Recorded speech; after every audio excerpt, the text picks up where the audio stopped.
Hola, buenas tardes, buenos días. ¿Se me escucha bien? Ah, vale. Había visto en el chat que ya había gente que decía que no se me escuchaba, era porque no había hablado todavía. Pero está muy bien que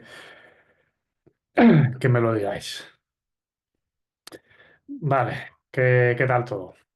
¿Todo bien?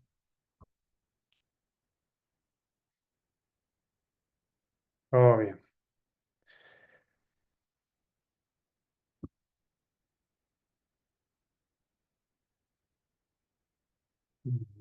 Que me encuentre. Sí. Ujú. Vale, chat listo. Todo lo bien que puede ir un jueves. Completamente de acuerdo. Los jueves tienen que estar cerca de los viernes, pero todavía no son viernes. Entonces tienen esa cosa de anticipación. Pero bueno, ¿qué le vamos a hacer?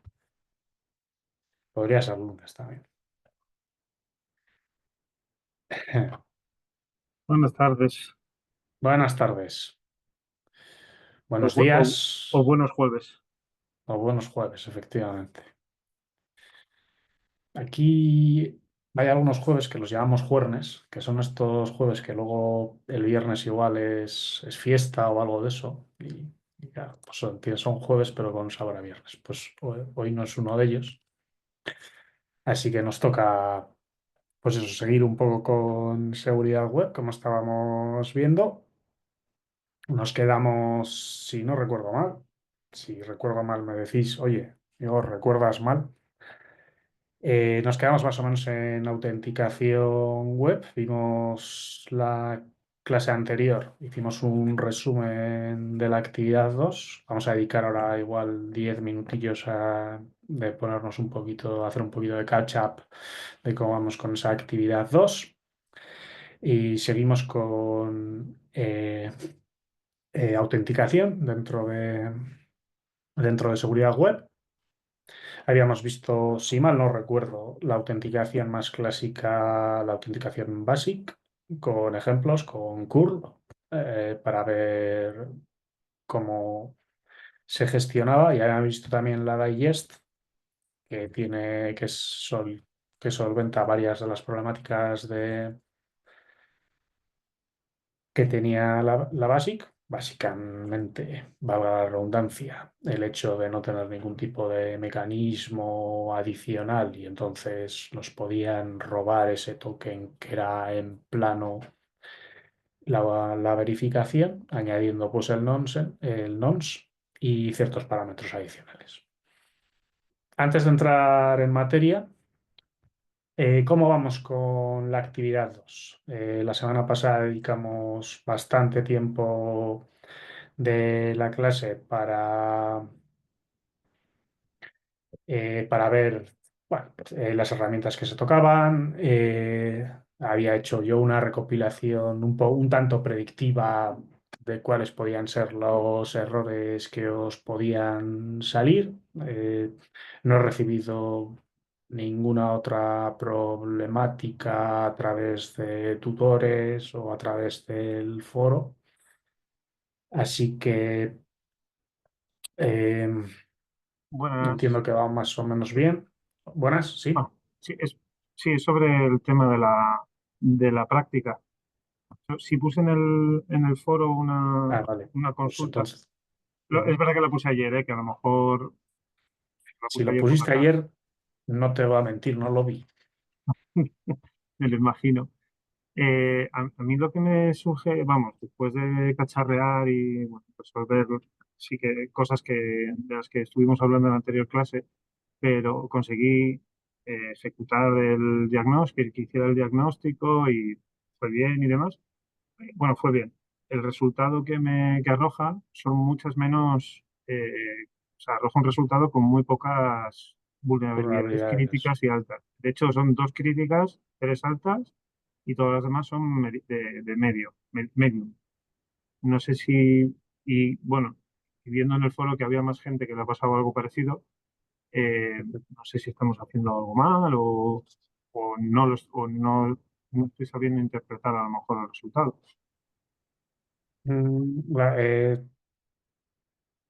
La aplicación web WebGoat en principio debería sacar muchísimas vulnerabilidades, ¿vale? Muchas vulnerabilidades. Entonces, si no se está sacando, eh, puede haber, bueno, el problema puede ser múltiple. Puede ser, uno muy típico es que no estéis pidiéndole analizar ese jar por error, que no se ha descargado bien o algo similar. Ese es bastante común. Y otro relativamente común también es eh, que no, que no recojáis bien esa base de datos de vulnerabilidades. Sin tener, claro, sin estar al lado de ti en el ordenador, no sé exactamente. Eh, eh, qué puede pasar. De todos modos, si es algo recurrente que está ocurriendo, a través del foro os lo miro. Eh, Me voy a poner ahora una nota para revisarlo y contestaros de una forma más general a todos. ¿De acuerdo?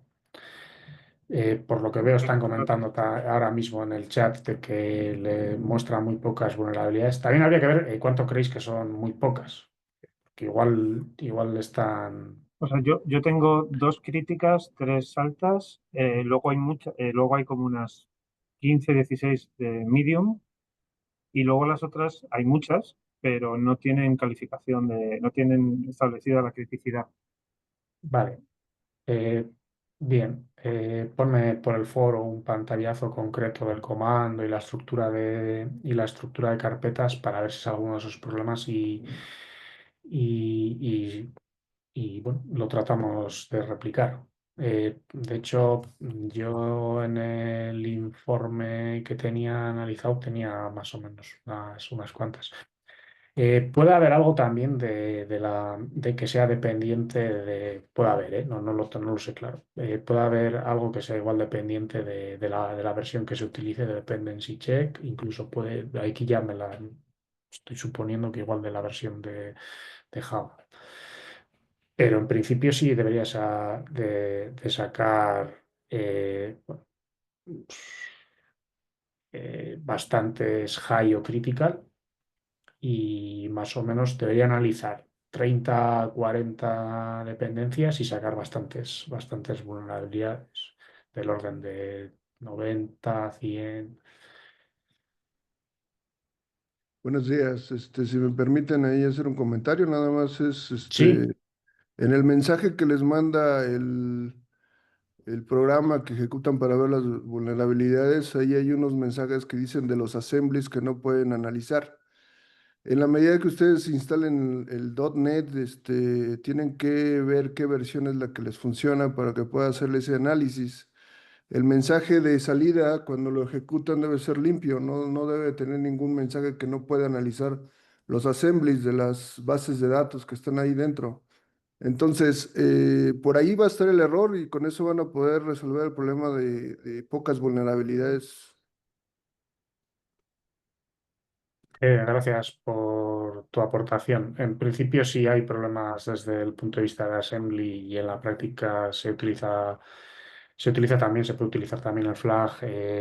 Hay un flag específico para desactivar ese análisis para que tarde menos. Y los resultados son coherentes. No hay ningún problema tampoco, ¿eh? Muchas gracias. Gracias. Vale, por el chat veo que casi se me. Parece ser que, y esto confirmádmelo, que la máquina virtual de la que está en las aulas informáticas dentro del campus UNIR, la versión de Java es la 8. Buenas tardes, profesor. Así es. Yo puse un ticket en informática porque me pone restricción para hacer la actualización a la Java 11 y todavía no me han resuelto. Hice una llamada y dicen que es un tema que tenemos que hacerlo desde la misma asignatura. que ellos no hacen ese tipo de modificaciones, entonces no tengo máquina para poderlo ejecutar. Si es posible que pronto venga una orden del lado de usted para que pueda permitirnos entonces actualizar Java o que lo actualicen ellos como tal como la máquina del campus. Gracias. No, pues eso sí es bastante problemático porque 8 se queda, o sea, no se, o sea, se nos queda muy corto o sea, esta práctica no se puede hacer con Java 8. Entonces eso voy a poner un email ahora mismo. Gracias. A usted, profesor, gracias. Comentan también que si la práctica de WebGoat tiene que ser la más reciente o que si se puede descargar alguna más antigua, que salen más vulnerabilidades para trabajar. Podéis usar la que queráis. De hecho, yo la primera vez que repliqué la práctica, yo venía usando una desde hace tiempo que ahora ya está, bueno, que la URL en la que me lo he descargado automáticamente en el script ya no existía. Entonces yo ahora lo he vuelto a realizar con la más reciente, pero sí es cierto que hay muchas vulnerabilidades que existían antiguamente que no estaban. Entonces podéis utilizar otra. Eso sí, sed rigurosos a la hora de realizar el informe.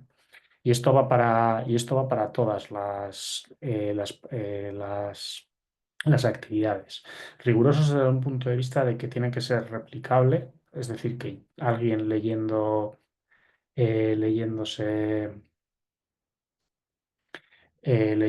ese informe es capaz de replicar los mismos resultados que vosotros, porque se sepa pues, la versión de Java que tenéis instalada, la versión de dependency que utilizáis, etcétera, etcétera, todos los valores, y que luego además la clave de esta práctica no solamente es utilizar la herramienta TIC-TAC con los flags y que genere el informe, no, es coger un número de vulnerabilidades de las 90 a 100 que salgan, eh, decir por qué se han escogido y analizarlas en concreto con un carácter más, pues ya poniéndonos la gorra, ¿no? De tenemos estas vulnerabilidades, vamos a ver cómo las mitigamos, cómo las resolvemos, etcétera. Entonces, eso es un poco el objetivo eh, de todo esto. O sea, no ser, bueno, lo que se llamaba antiguamente dentro de seguridad de la información, no solamente usar herramientas al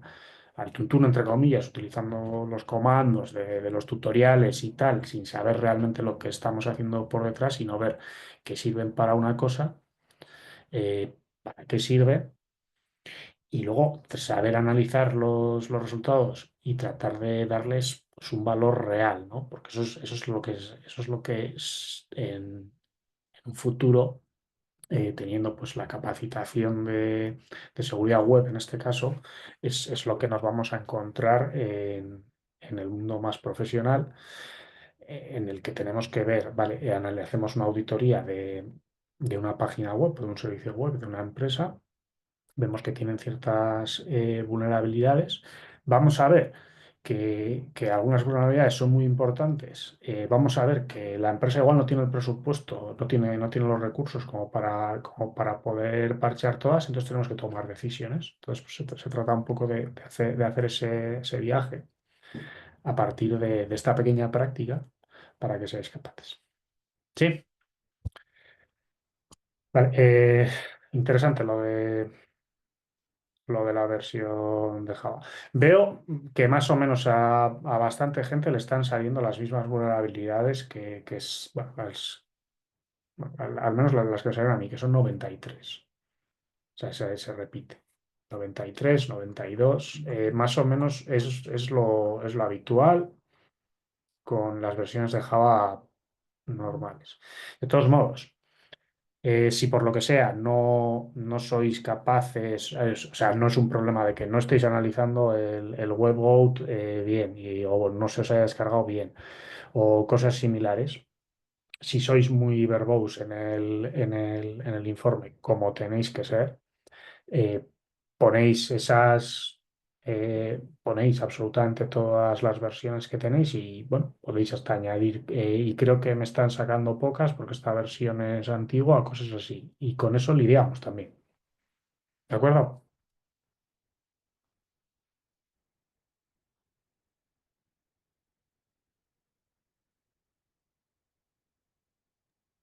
Perdón, profesor, una pregunta, es que me surge una duda que a lo mejor es precisamente Ok. no saber interpretar los resultados. Para ver el número de las vulnerabilidades, lo que nos tenemos que fijar es ¿no? En aquellos registros que aparecen en el sumario con la severidad crítica, ¿no? Crítica y en high. O O tenemos alta, sí. Sí, eso el es. CV count, no. ¿Para qué sirve el CV count? Eh, para ver cuántos matches con la base de datos de referencia, la de NVD, tiene. Es Pero, también cuán prevalente es ese problema respecto a la base de datos. vale, pero entonces, o sea, que yo tenga una vulnerabilidad en una dependencia que tenga un CV count de 37, cuenta como una únicamente,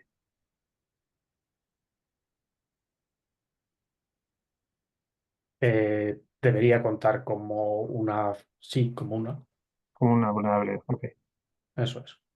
vale, gracias.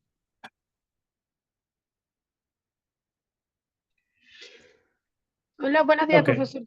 Disculpe, tengo una no duda se preocupe. sobre el informe. Acabo de entender de lo que dijo que necesitamos explicar para que esa persona que reciba nuestro informe, imaginando que estamos en el campo laboral, entienda por qué elegimos esas vulnerabilidades. O sea, necesitamos explicar que fue parte de las correcciones que me hizo en la primera, donde necesitamos detallar Ujú. más. Pero necesito estar segura, en la actividad como tal dice que la entrega es el fichero, el reporte de la herramienta en formato HTML y el PDF de la tabla. Pero entonces en ese PDF donde tengamos la tabla necesitamos hacer Una esas explicación de la tabla, explicaciones. una explicación de la tabla. Es Una que explicación en general o basándonos en cada una de las 20 vulnerabilidades que nos pidió. una explicación de por qué se han seleccionado esas 20, que Ujú. puede ser a nivel más o menos general, o Ok, puedes, o puedes detallarlo detallar. también. O sea, Ok, básicamente que se vea el motivo de por qué se han seleccionado esas 20 y no otras 20.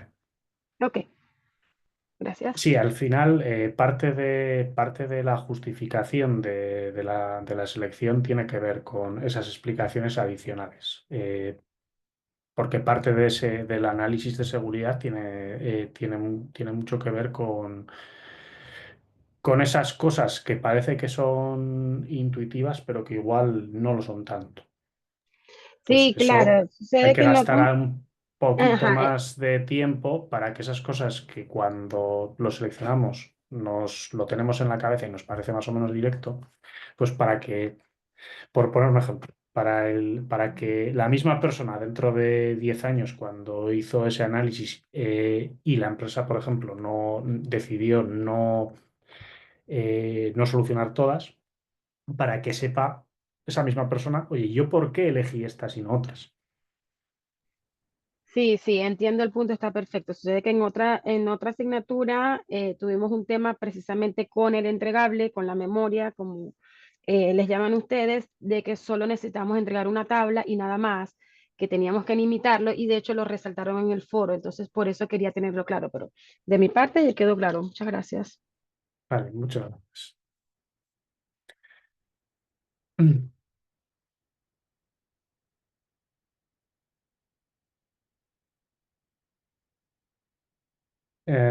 Ok, seguimos con seguridad web otra semana más. Os adelanto desde ya, la semana que viene tenemos en vez de una hora, tenemos 2 horas, que en principio lo que está agendado es seguir una hora con el temario habitual y luego una clase más o menos una hora más, disculpad, de refuerzo. Pues, por ejemplo, estos 19 minutos que hemos utilizado pues son de ese estilo, de, de refuerzo, dudas, etcétera. En que podremos ver algunas herramientas y similares en función de cómo vayamos de adelantados o no adelantados con el tema de seguridad web, que os adelanto que vamos un eh, poquito por detrás de donde tendríamos que ir, porque tenemos el tema de autenticación y el tema de gestión de sesiones para hoy y no creo yo que lo acabemos en condiciones, así que prepararemos algo para esa de refuerzo. Así que si queréis preparar dudas o cosas que podamos ver, bien, es bienvenido. Yo en principio la idea que tenía era dedicar un poco a cómo sería la actividad y algunas herramientas.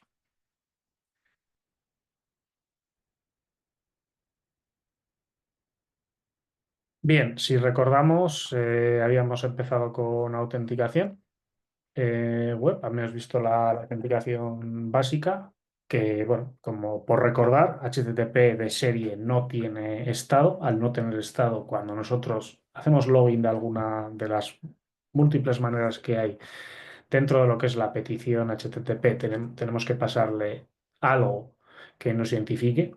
La autenticación más sencilla es la que se llama básica o basic, que lo que hace es pasar un usuario y una contraseña que está registrada dentro de un fichero, normalmente dentro del servidor. En el caso de servidores Apache es un fichero .htaccess para el acceso y HTTPWD para las contraseñas.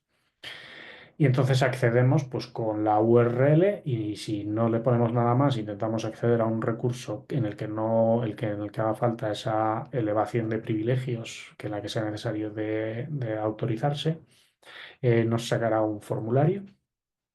En función del navegador, el formulario será de una manera o de otra, porque eso lo gestiona a nivel de cliente, en el que podemos meterle usuario y contraseña. Otra opción también es utilizar el usuario y la contraseña dentro de la petición HTTP previo al recurso que queremos acceder.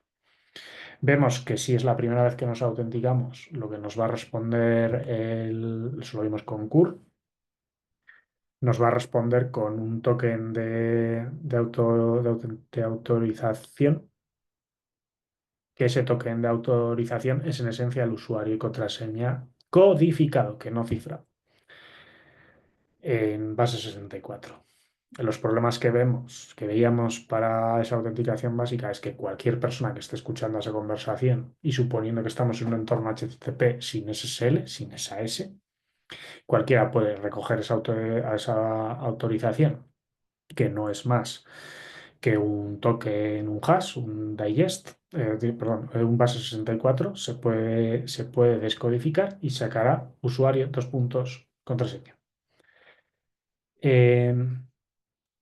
Existe la manera de reducir eso es simplemente pues utilizando pues, lo que ya tenemos, que es entornos cifrados con SSL, TSL y similares.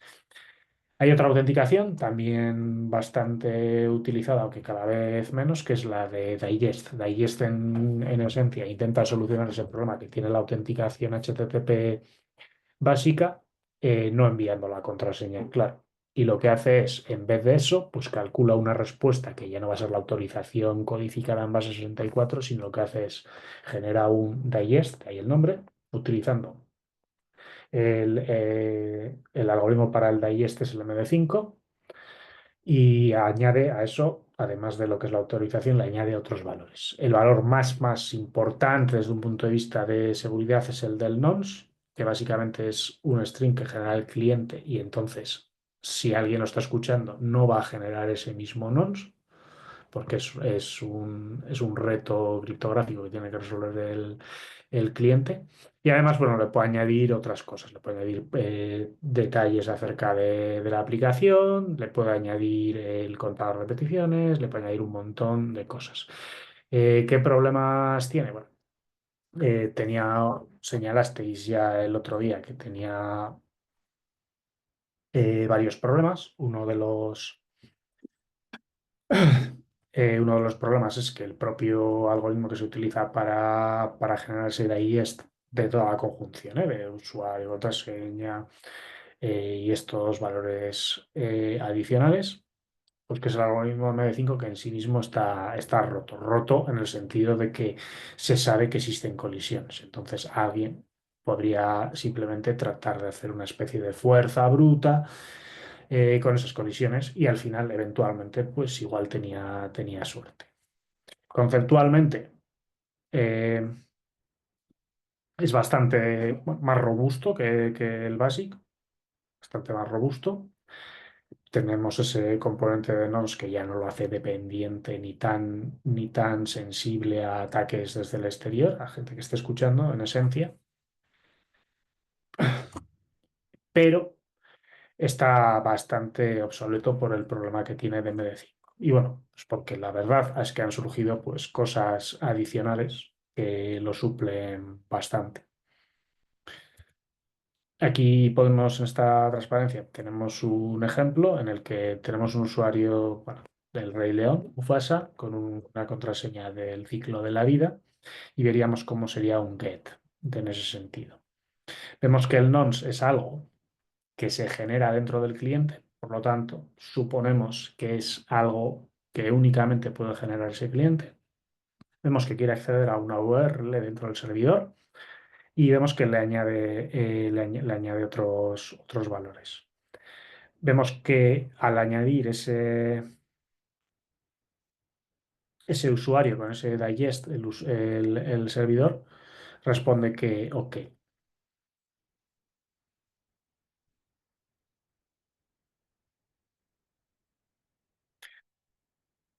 Entonces, el cliente hace diferentes solicitudes reutilizando ese valor precalculado propio del cliente servidor, ese reto, que va a tener un tiempo de expiración. El servidor solamente emite esos nuevos valores de reto cada vez que el usuario no es capaz de autenticarse y por tanto genera un 401. El servidor, digamos, es el encargado de generar esos retos y asegurarse que el número de contador aumenta por cada uno de los valores que se le va a asignar. Lamentablemente, bueno, aunque sea conceptualmente mejor que Basic, pues Dayet está pues, ligeramente obsoleto, vamos a decir. Hay métodos modernos que lo hacen ya, que lo han hecho obsoleto. Luego además está el problema con MD5, aunque alguien podría pensar que, bueno, sustituimos el algoritmo que se hace para el digest y, bueno, pues, ese problema no lo tendríamos. Hay otros métodos de autenticación que ya no son tanto de web, pero que también se utilizan dentro de web, que es cuando tenemos que hacer una autenticación en dominio. Esto lo conocéis bien de la actividad primera, en el que, por ejemplo, podemos utilizar los valores del Active Directory y del OpenEDLDAP y similares. Existen diferentes maneras de utilizar esto para aplicaciones típicamente web. El primero de ellos es NTLM y el segundo es Kerberos.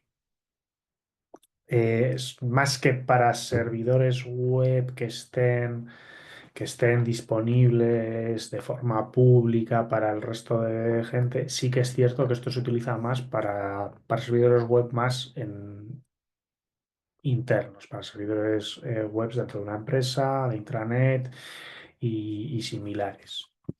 Entonces, en este sentido, es, el objetivo es autentificar los diferentes servicios, aplicaciones y los diferentes usuarios.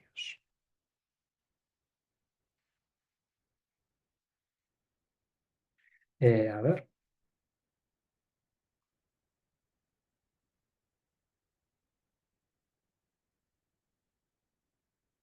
Empecemos con el primero de ellos.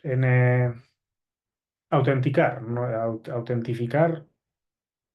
Autentificar, yo al menos no sé exactamente si hay algún tipo de lenguaje. Autentificar sería, por ejemplo, comprobar, no sé, que algo es verdadero desde un punto de vista de que el oro o que tal valor es ese valor, y autenticar es saber que el usuario es el que dice que es. O sea, autentificar lo veo más en el ámbito, por ejemplo, de joyas, autentificar que un reloj es realmente un Rolex o cosas similares.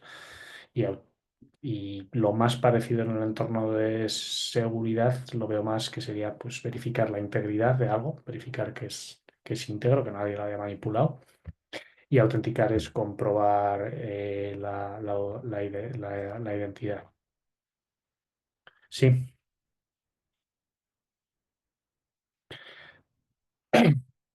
Bien,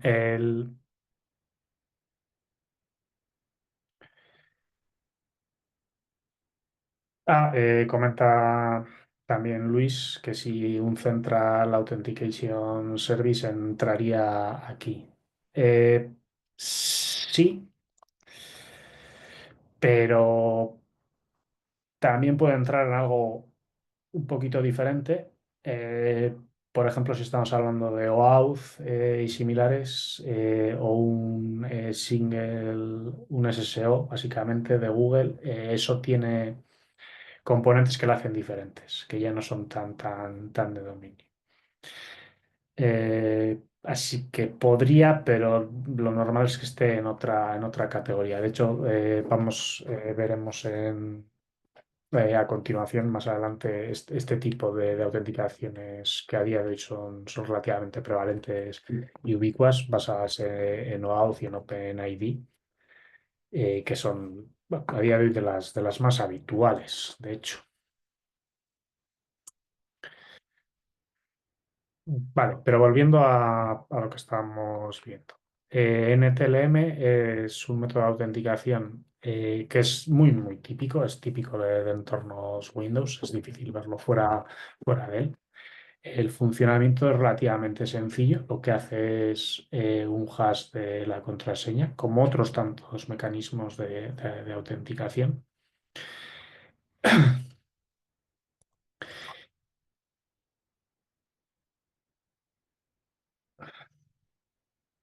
Y tiene varias versiones.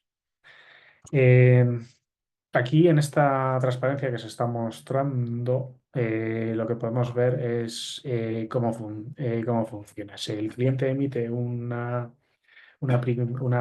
primera petición para negociar el protocolo, el servidor le contesta que ok, y entonces se empieza a iniciar el diferente, la configuración de la secuencia.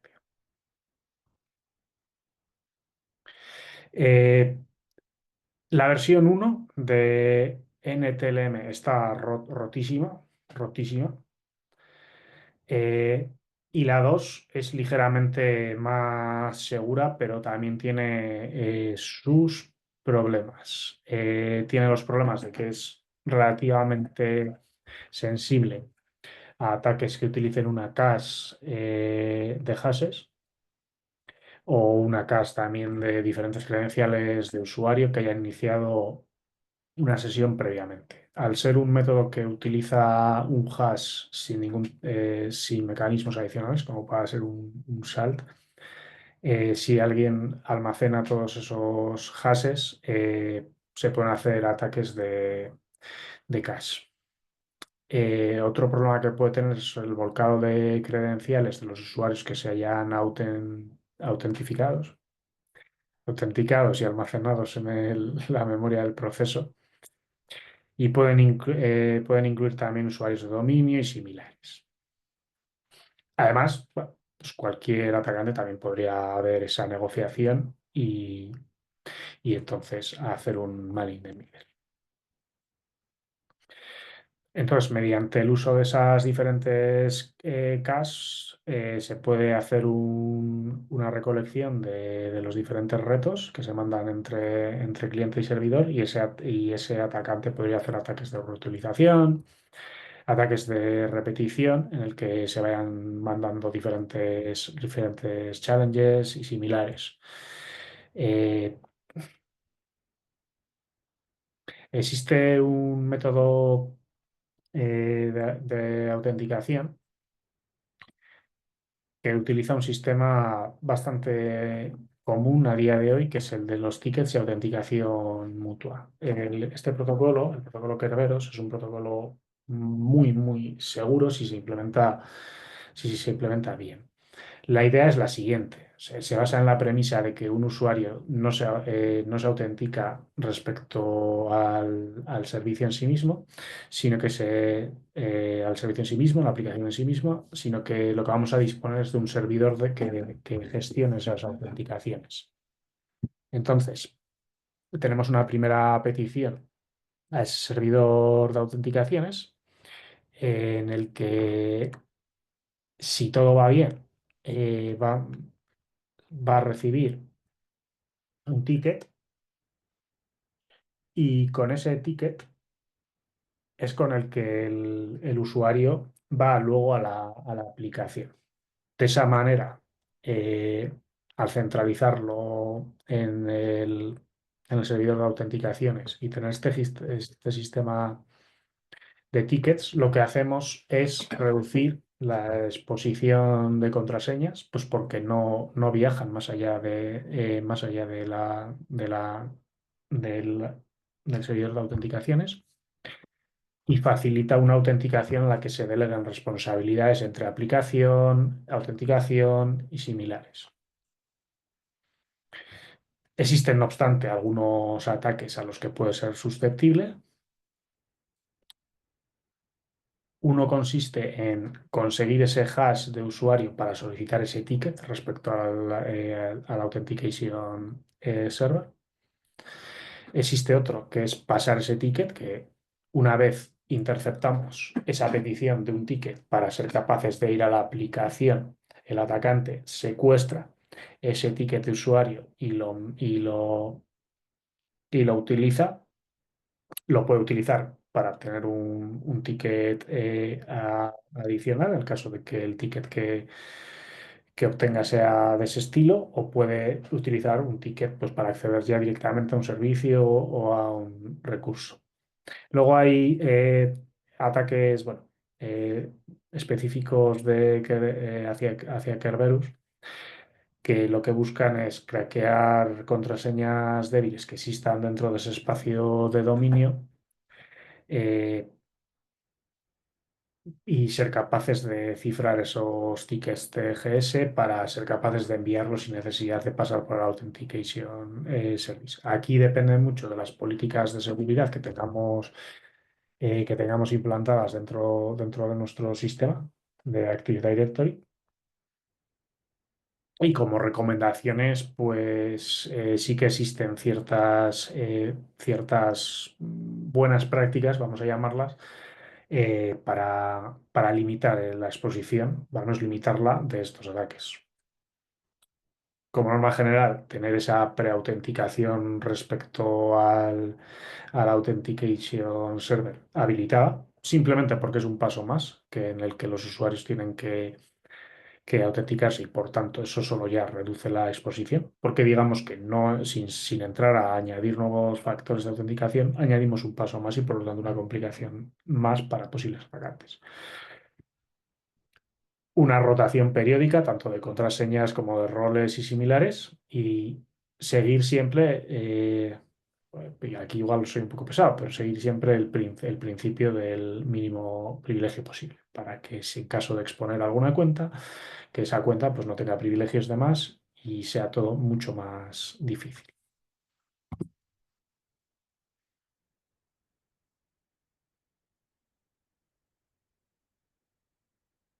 Existen ataques adicionales de Golden Ticket, que consiste en construir toda la herramienta de ticketing que se basa en la posibilidad de conseguir ese hash de esa cuenta que genera tickets. Entonces, si se consigue eso, se es capaz de construir y entonces podríamos contar y podríamos manipular la caducidad y cosas similares. Luego tenemos otro, que es de Silver, que se extrae un hash de la cuenta que tenga el rol de propietaria del servicio al que se va a acceder y permite acceder a los tickets referidos a ese servicio.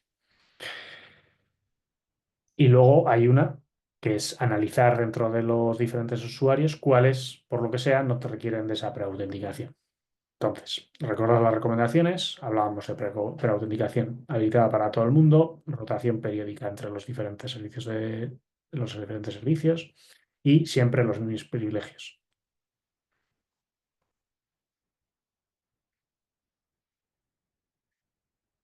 Bien, está aquí. Single sign-on. ¿Cuántos de vosotros sabéis lo que es un SSO? ¿O utilizáis alguna vez alguno? Si me ponéis ejemplos por el chat, mejor todavía.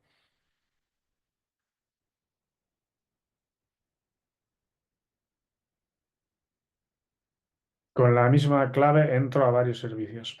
Con la misma clave, con la misma clave, con la misma contraseña. Aquí vale, misma cuenta. Todo tan rápido no que me baja.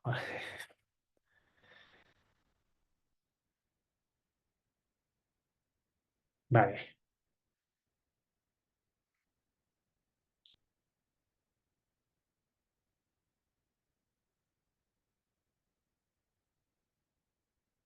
Bueno, a ver, con la misma clave entro a varios servicios, no me vale y no te enfades, Luis, porque yo puedo ponerme la misma contraseña. No es muy buena práctica, no lo hagáis. Eh, para un montón de servicios y servidores, técnicamente es entrar con la misma clave a diferentes servicios, pero eso no es. Eh, aunque creo que te entiendo. Aquí hay un ejemplo que es muy bueno. Office 365 de Unir. Sí, utilizando la cuenta de Office 365 de Unir, se acceden a diferentes servicios. Se accede a esta de Zoom, no, no, creo que no, pero se accede, bueno, a todas las aplicaciones dentro de Office 365, pero eso es de esperar, pero se accede también a otras cuentas.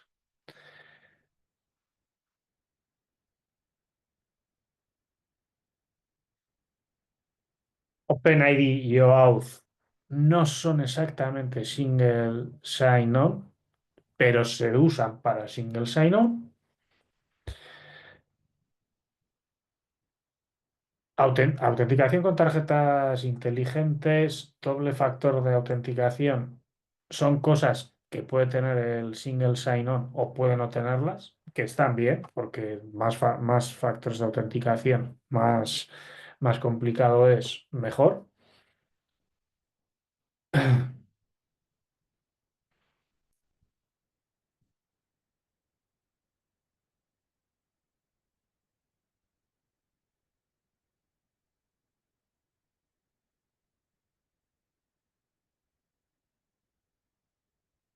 Dale, un ejemplo clásico puede ser cuando entramos a un servicio que conozcamos y nos deja, tiene el acceder con mi cuenta de Gmail o acceder con LinkedIn o cosas similares.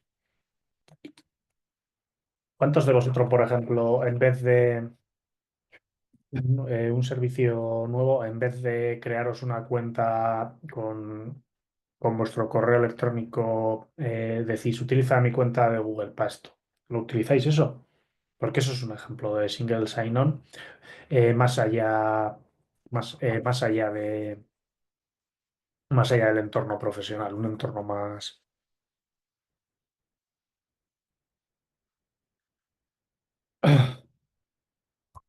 No es un gestor de contraseñas. No es un gestor de contraseñas y la diferencia entre un gestor de contraseñas y un single sign-on es que un gestor de contraseñas lo que hace es el típico. post-it de contraseñas, pero cifrado con una contraseña adicional y entonces lo accedemos. No es un gestor de contraseñas. Un gestor de contraseñas es un sitio en el que están todas las contraseñas que está cifrado con una contraseña adicional o con múltiples factores para no tener que pensar. Un single sign-on es básicamente que da acceso a varios servicios y es una especie de cuenta en general, no es solamente contraseña y usuario, es un certificado que está ya hecho y que permite utilizarlo en otros servicios, que pueden ser de la misma casa, para entendernos, pues el Office 365 vale para todo Office y para más cosas, o pueden ser de distintas casas. La de cuenta de Google, por ejemplo, a día de hoy diría que es de los single sign-on que más se utiliza fuera de los espacios profesionales, pues para acceder, por ejemplo, a servicios como LinkedIn o cualquier otra. Otra que se utiliza mucho es la de Facebook, también se utiliza bastante, y en general todas las de Meta. Entonces, ese es el single sign-on. Luego, ejemplos concretos hay bastantes. El propio Kerberos se considera como tal. El hecho de utilizar OAuth con OpenID es lo que da la posibilidad de que podamos utilizar, por ejemplo, las que estábamos comentando. Lo que habéis comentado antes del Central Authentication Service es otro ejemplo de single sign-on.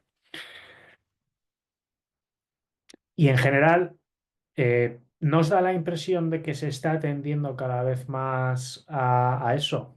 A tener como tres, cuatro identidades que son de empresas relativamente robustas, que se gestionan bien y el resto son un poco más y usarlo. Porque ¿qué ventajas tiene un single sign-on respecto a tener un montón de contraseñas?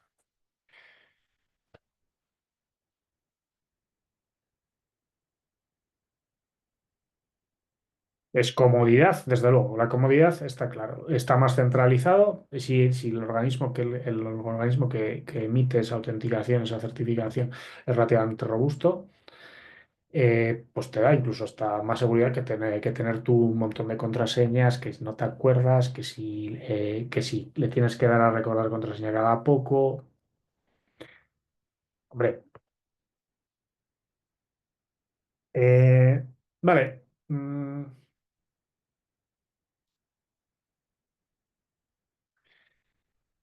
Pero también es cierto que tenemos problemáticas. Es un único punto de fallo.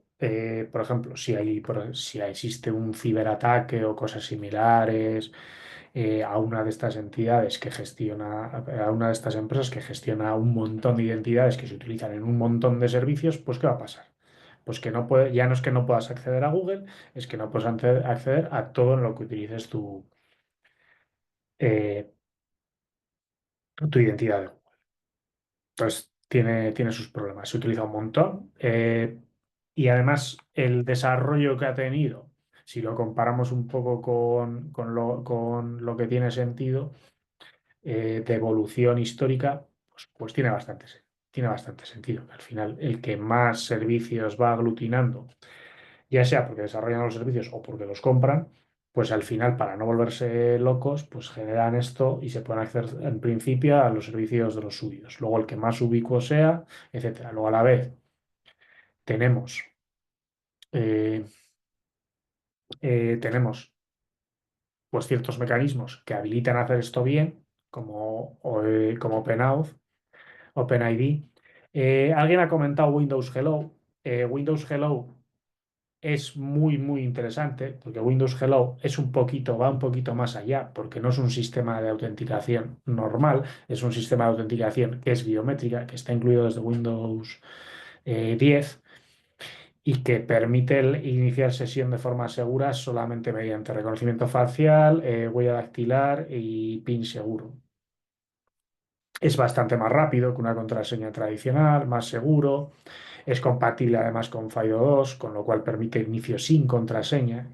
La idea que tengo yo es que el mundo va a ir, quizá no a sustituir del todo las contraseñas más clásicas, pero tiene sentido que se vaya quitando. Ahí os recomiendo hasta nivel ya un poco más, esto es fuera del temario, que veáis cosillas como lo que se está haciendo con el tema de la TPM, la Trusted Platform, el Trusted Platform Module, dentro de lo que es el Trusting Computing Group, el TGC. Porque se hacen cosas que en principio están pensando utilizando la TPM dentro del ordenador para auditar, ¿no? el estado de una máquina a un nivel, a un estado concreto, pero hay iniciativas para integrar eso dentro de lo que sería un passwordless authentication. Y es relativamente interesante, que sería un poco el equivalente. Y teniendo toda la trazabilidad, toda la historia. El problema que tiene es, bueno, que si se nos cae el mayor problema que tiene es que si se nos cae el gestor el proveedor de identidades, pues se cae todo. A efectos prácticos es como si tuviésemos una contraseña para los varios servicios, aunque técnicamente no es eso, porque tenemos unos certificados que nos valen, un certificado que nos vale para todos. Eh, y a día de hoy es una de las maneras de autenticarse más comunes, de hecho. O sea, lo más habitual es que utilicemos estos servicios en conjunción con OAuth y OpenID. OAuth, para los que no conozcáis, es una especie de... La idea es muy similar a la que hemos explicado con Kerberos, en el que básicamente tenemos también un servidor de autorizaciones. Tenemos a alguien que tiene un recurso, supongamos que es, no sé, un recurso dentro de una página web. Después tenemos el cliente de aplicación y tenemos un recurso que está protegido.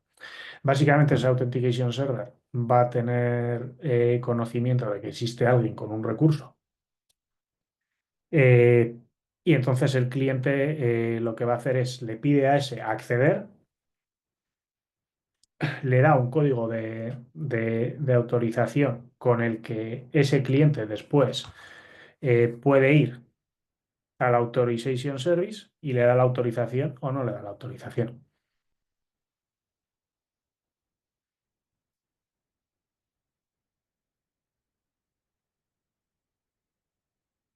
Hay otro protocolo muy parecido que se llama FIDO, en el que se le da un poco la vuelta al, al sistema,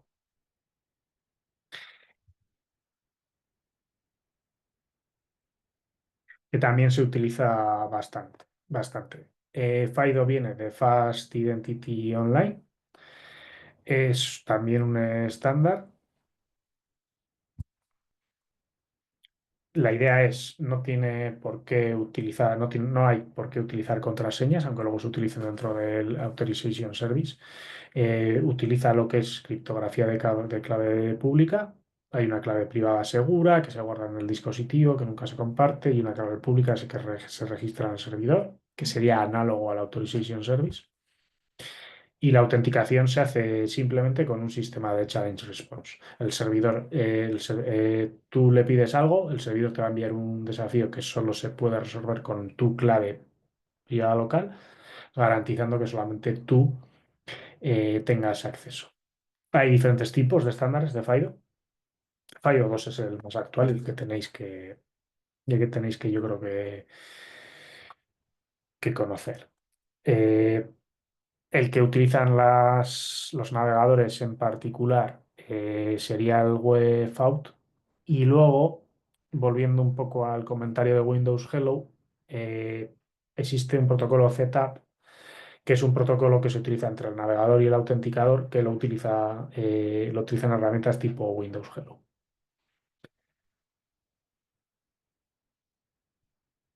¿Sí? Vale, hasta aquí. ¿Alguna duda?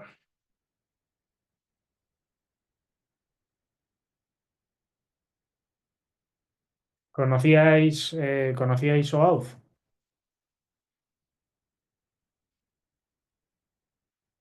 No conocíais OAuth. Sí, había leído, no lo conocía. OAuth, bueno, me quedan pocos minutos, así que ya lo dedico a OAuth. OAuth es un protocolo de autorización, es de autorización, no es de autenticación, ¿vale? O sea, no tiene por qué haber autenticación tal cual, lo que es autorización delegada.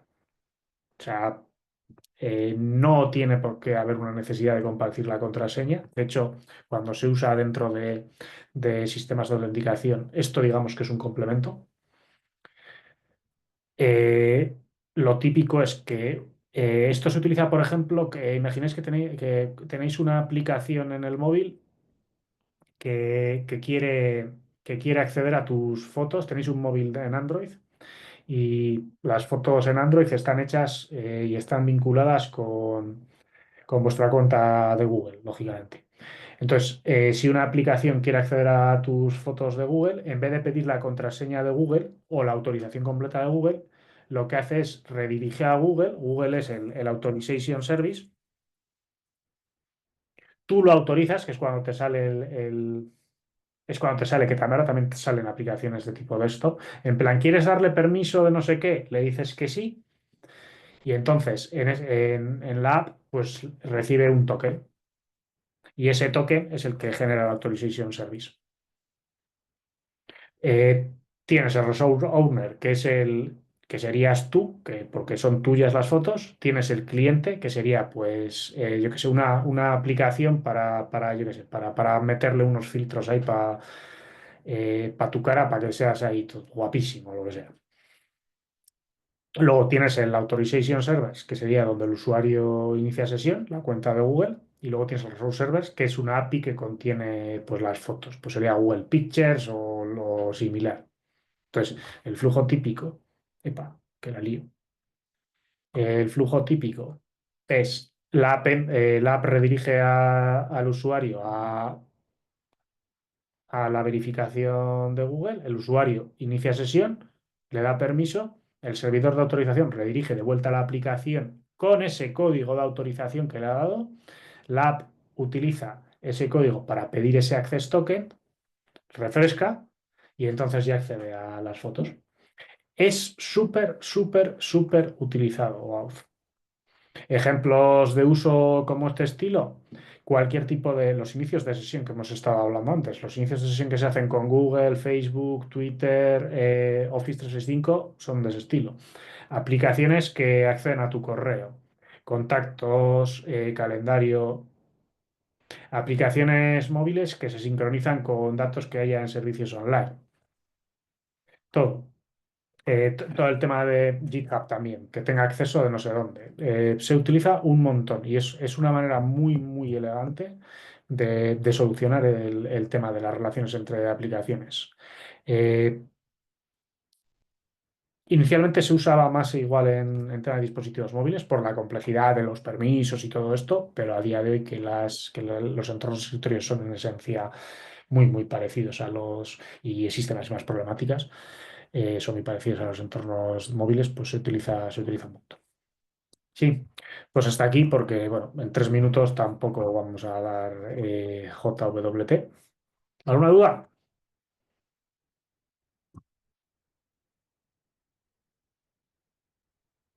Todo claro, me decís. Bueno, no sé si me decís todo claro, pero lo tenéis todo claro o porque es jueves todavía.